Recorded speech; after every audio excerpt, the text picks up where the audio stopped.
Yep.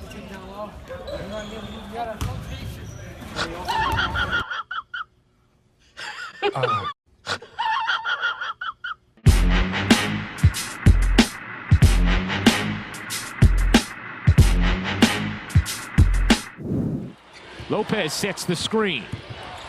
Lin will give it up. Lopez gets the roll, and the Nets' first basket is brought to you by Hyundai. Fits in their last meeting. Here's Lin looking to answer. He does, plus the foul.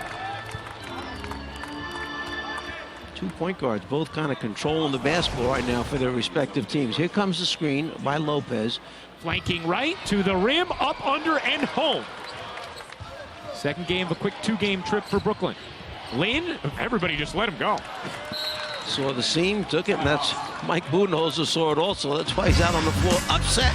No, it's Lin instead. Got close and said, all right, I'll take it. Why? Why? Because he's so strong and he gets the guard on his back. Pocket pass to Lopez, the double pump finish. A little double clutch there, thinking that. LeVert, the drive, the kick. Lin hits it, and the Nets needed it out of the timeout. Schroeder driving, denied by Lin, whacked by Lopez, and I believe that will do it for the half.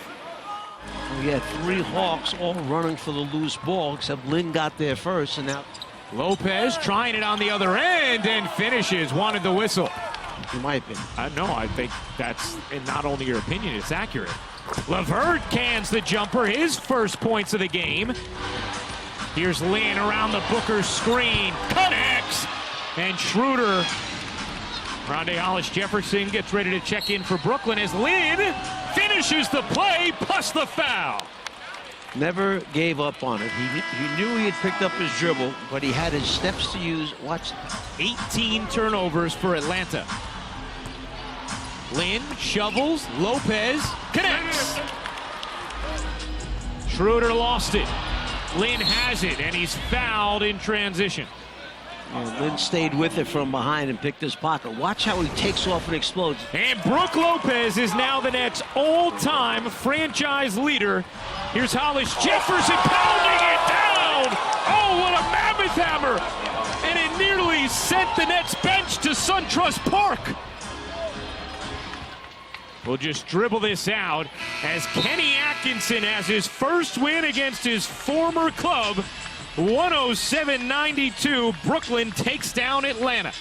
Thank you, Ryan. Jeremy, you guys were here just about 2.5 weeks ago, and in the post-game locker room, you said you were upset because you missed a 3 that could have tied it, and how badly you wanted to win for Kenny Atkinson. Well, now you give him the first win against his former team. You do it in this fashion.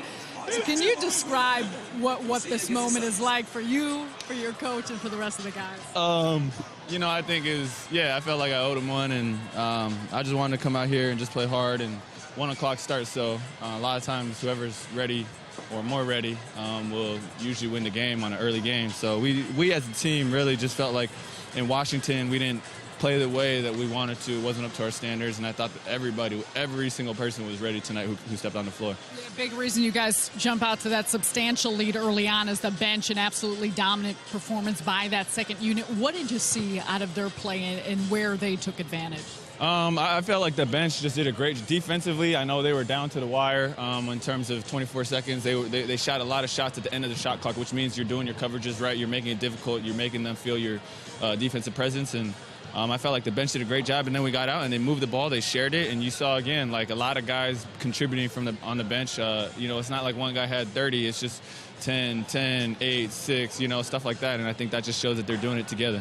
Complete team effort, but Jeremy, the month of March, you guys 7 and 8, a complete turnaround. Kenny Atkinson points to you is one of the biggest reasons why. What do you continue to see out of this group as you guys finish off this season? You know, I'm always a little bit wary to give myself so much credit. I mean, I feel like just to be honest, I'm just really thankful to God I'm still healthy right now. You know, I think going through that and just being healthy, being on the floor, I think that's just been a lot of fun. And then I think the guys care for each other. We really genuinely want to do things the right way, from management to coaching staff to players. And I think sometimes that's what it takes. You know, it takes a couple months or a few months to figure out how do you want to play, what's your team identity, and then eventually you start to figure it out. And I think that's what we're doing right now. So, congrats, Jeremy. We'll let you go back with your team. All right, thanks.